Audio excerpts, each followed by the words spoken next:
শুনুন শুনুন, দাঁড়ান দাঁড়ান, এত তাড়া কিসের? আপনি তো সুন্দর বডি বানাতে চান, কিন্তু একটু সুন্দরভাবে শুনে যাওয়ার দরকার নেই? এত তাড়া কিসের? যদি সময় থাকে শুনে যান, তাড়া থাকলে চলে যান, তাহলে ভিডিওটা আপনার জন্য নয়। আশা করি যত কষ্ট করে জিমে ব্যায়াম করছেন, এটা দেখার জন্য বা শোনার জন্য তত কষ্ট হবে না। যদি আপনার মনে হয় যে তার থেকেও বেশি কষ্ট হবে, তাহলে দেখতে হবে না। আপনি রেগুলার কন্টিনিউ জিমে যাচ্ছেন, ব্যায়াম করছেন, ঘাম ঝরাচ্ছেন, কিন্তু আপনার কোনো পরিবর্তন দেখতে পাচ্ছেন না। সবাই আপনাকে দেখাবে বাইসেপের জন্য এটা করুন, ট্রাইসেপের জন্য এটা করুন, লেগসের জন্য এটা করুন, কিন্তু যার বডি হয়ে গেছে সে কিন্তু আপনাকে বিগিনার প্রথম থেকে বলবে না সে কীভাবে করেছে।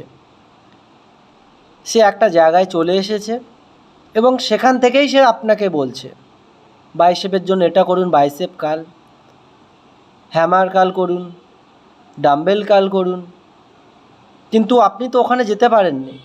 আপনি সবে শুরু করেছেন, আর আপনি যদি সে ইন্টারমিডিয়েটের মতো করেন তাহলে আপনার কি হবে বুঝতেই পাচ্ছেন।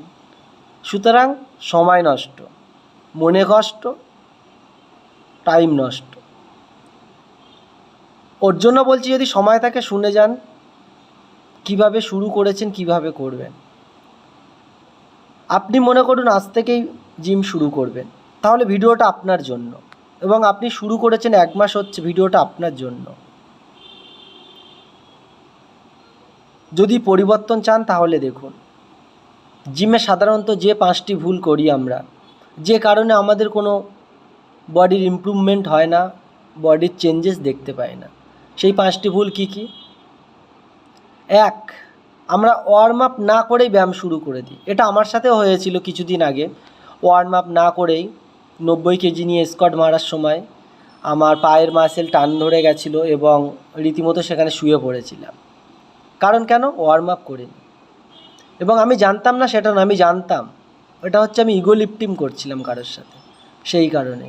কিন্তু ইগো লিফটিং করে কি হবে? বডিটা আপনার, আপনাকে আপনার মতোভাবে করতে হবে। তাহলে সুন্দরভাবে ওয়ার্ম আপ করতে হবে আপনাকে ব্যায়াম শুরু করার আগে। আপনি যাই ব্যায়াম করুন না কেন, chest, leg, bicep, tricep, shoulder, arms, যাই করুন না কেন, অ্যাপস, প্রত্যেকটার কিন্তু আলাদা আলাদা পার্টের আলাদা আলাদা ওয়ার্ম আপ হয়। সেটা আলাদা ব্যাপার। যদি আপনারা বলতে চান আলাদা আলাদা পার্টের কী কী ওয়ার্ম আপ করতে হবে, তাহলে সেটা আলাদা ভিডিও বানাবো, এটাতে বলবো না, তাহলে ভিডিওটা বিস্তারিত হয়ে যাবে। তাহলে 1 নম্বর, ওয়ার্ম আপ না করে ব্যায়াম শুরু করা যাবে না। এবং 2 হচ্ছে ভুল টেকনিকে ব্যায়াম করা যাবে না। ভুল টেকনিক মানে কি? আপনি ভাবছেন যে আমি ওয়েট নিলেই বডি হয়ে যাবে, এটা কিন্তু নয়। আপনি ওয়েট কম নেন, ফর্ম ঠিক করুন, মাসেলের কাজ হবে। ভুল ওয়েট নিয়ে, বেশি ওয়েট নিয়ে ভুল ফর্ম করলে মাসেলটা ওখানেই থেকে যাবে, আর বড় হবে না, বাড়বে না। এটা হলো 2 নম্বর, ভুল টেকনিকে ব্যায়াম না করা। 3 নম্বর হচ্ছে পর্যাপ্ত প্রোটিন ও সুষম খাবার খেতে হবে, না খেলে হবে না। শুধু ব্যায়াম করে যাচ্ছেন জিমে, বডি কিন্তু জিমে হয় না, বডি বিশ্রামে হয়, ঠিক আছে?